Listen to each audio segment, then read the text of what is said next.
Hello, this is Craig again from Just Genealogy. So I got a question yesterday, and I thought what I would do is share with you my process for answering the question. So the question related to the USS Constitution. Now, before we go any farther, what I want to share with you from a citation point of view is that notice how the USS is not italicized and the word Constitution is italicized. When you're dealing with a ship, the prefix, like USS or HMS or some other prefix, is not italicized. But the name of the ship is italicized. So always italicize the actual name of the ship, but not its country of origin or its hull designation or anything like that. So USS Constitution, italicize the name of the ship. This person's question was about sailors. The exact question was, and it started out with, I have my own personal question for Stump Craig. And those of you who know me know that I love questions. I love to answer any question that relates to genealogy. What was asked was, where can I find lists of the sailors or others that served on the USS Constitution, old Ironsides? Any idea? Thanks. Well, so let me go through my process with you on how I answered the question. What do I really need to find? Well, where do I find names of sailors aboard ships? Well, I find them on muster rolls. I find them on payrolls. I find them in a variety of different places, but those are the two major places. And where are those records kept? Well, it's a United States Navy ship, so they're going to be kept in the National Archives. Then the next question is, well, what years is the USS Constitution? Well, the circumstance is that actually the Constitution remains in commission today. It's the oldest ship on the Navy list. And it is, in fact, it's what the Navy has used as a representative of the old days.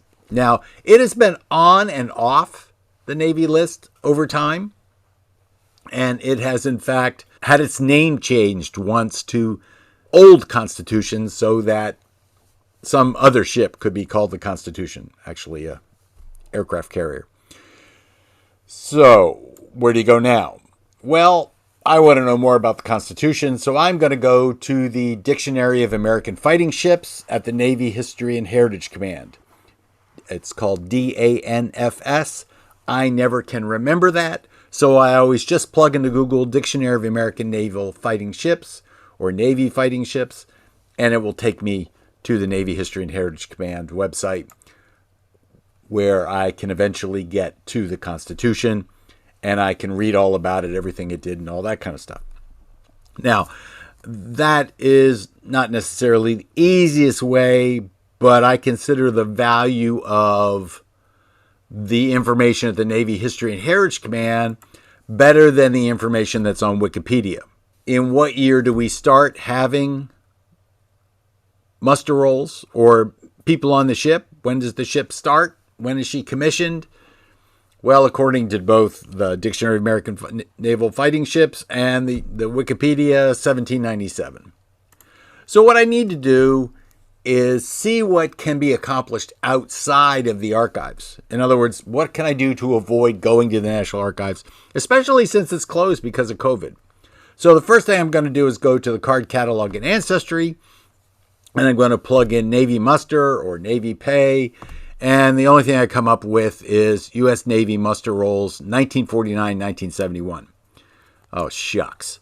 That doesn't work. So I'm going to go to Fold 3. And same thing, 1949 to 1971. And then World War II Navy Muster Rolls. So there I've got a little bit more on Fold 3. Oh, let's go to Family Search. Are they out there on Family Search?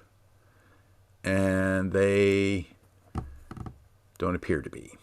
So I'm going to then go, okay, let's Google Navy Muster Rolls. Now, the reason I Google is because it's probably easier to Google Navy Muster Rolls than it is to go to archives.gov. But it's going to lead me to archives.gov, which is where I knew from the very beginning I was going to end up.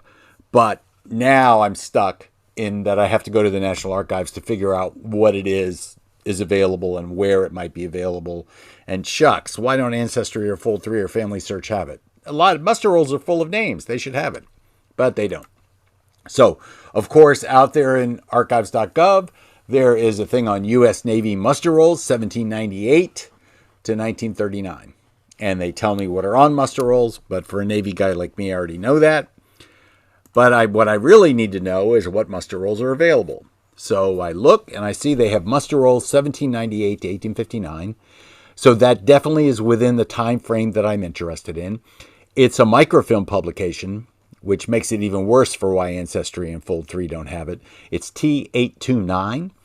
So maybe I'll go and talk to my friend in content somewhere and see what we can do. I don't know whether it's already on their list or not. So I know it's a microfilm publication. So wait a minute. Maybe somebody else has done it. So I'm going to go out to and into the Partners program, digitization at the National Archives. And you get to that by searching in the search block. If you just type in Partners, it will get there. And then when you search for T829, which is the number of the microfilm publication, it tells you that it, in fact, is not started yet, but the National Oceanographic and Atmospheric Administration cares about this microfilm.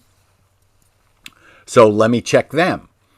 Just because it says not started here doesn't mean that it isn't done, that it isn't completed, because they don't keep this up to date. So don't rely on what it says in the completion status. Rely on the fact that they've identified it and who the partner is and what the partner link is. Well, let me go there to the National Oceanographic and Atmospheric Administration and see if they have something. Shucks, they have Navy logbooks. Do they have one for the Constitution? No. Am I looking for Navy logbooks? No. I'm looking for Navy payrolls and Navy muster rolls, but knowing that there are Navy logbooks out on the NOAA website makes me personally very happy. And notice how they identify there's the ship Advance, and notice that they identify the history as being available at DANFS. That's something that you're now familiar with. The Dictionary of Naval Fighting Ships, American Naval Fighting Ships.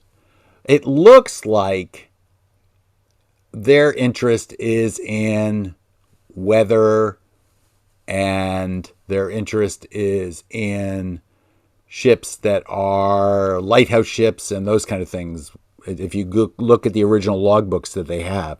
So it's nice to know that this exists out there. Until somebody asked me this question, I was unaware that it was out there. So this adds to my joy. But what am I going to do now? So I'm going to learn more about AM829, Miscellaneous Records of the Office of Naval Records and Library. Well, that's scary because notice it doesn't say anything about naval pay or naval payrolls or anything like that there. So what does it all mean? So I have a YouTube video on the Microfilm Catalog. If you haven't looked at that yet, you should probably do that in order to understand how you can use the Microfilm Catalog to your advantage. So we go out there to it and we find it does have the view important publication details, and notice that it also tells me that the only place that this microfilm exists in NARA is in Archives 1 at Washington, D.C. So I'm going to view the important publication details. I do that often. In the old days, I have boxes and boxes of descriptive pamphlets and roll lists that I basically don't touch very often because it takes longer to pull it, look at it, and put it back than it does to download a copy from the archives.gov website. So here we are. It's a T publication, so it has a roll list.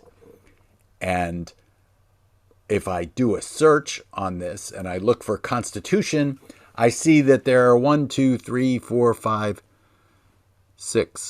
7 rolls of microfilm that deal with the Constitution, and one of them begins in 1798, roll 92. So I know that on roll 92 of this microfilm, I'm going to find exactly what I'm looking for.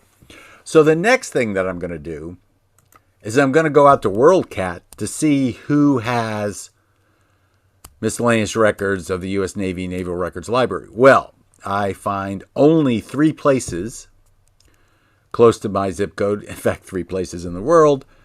Then they are the Center for Research Libraries in Chicago, Tulane University in New Orleans. Shucks, I was just in New Orleans. And the Houston Public Library Central Library. So that means it's at the Central Library, not at Clayton. So where are they physically located?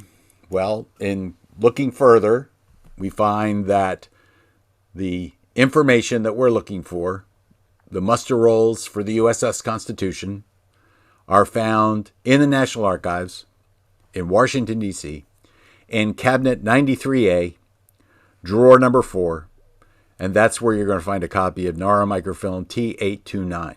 So now what do you do? Well, your choices are to get to the answer that you're looking for, a copy of the muster rolls or payrolls. You would have to go to the National Archives. Good luck with that.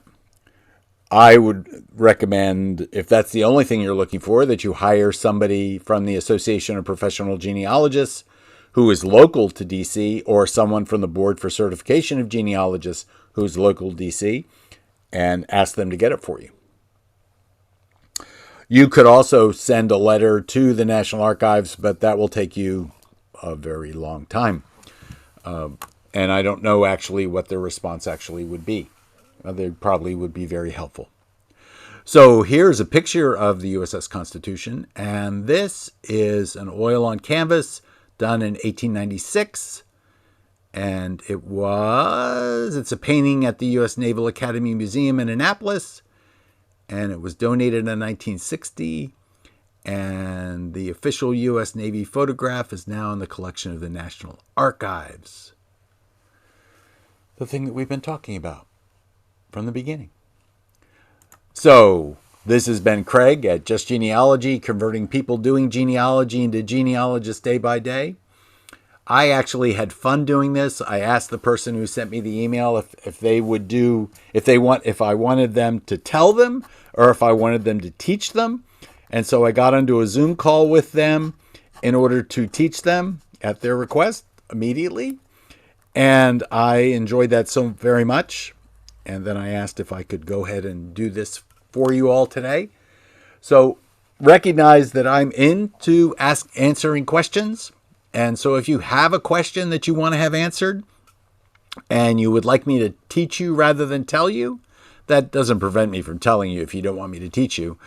But if you'd like me to teach you, then I will do the deep dive and put all the pieces together and help you, take you right through it personally.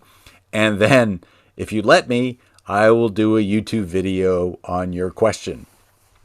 So, if you haven't subscribed, I hope you will.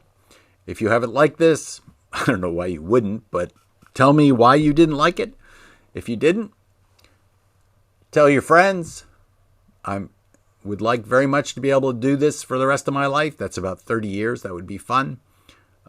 I'm having too much fun. I hope you're having fun too. And as I've always said, thank you very much. And again, moving on down the road.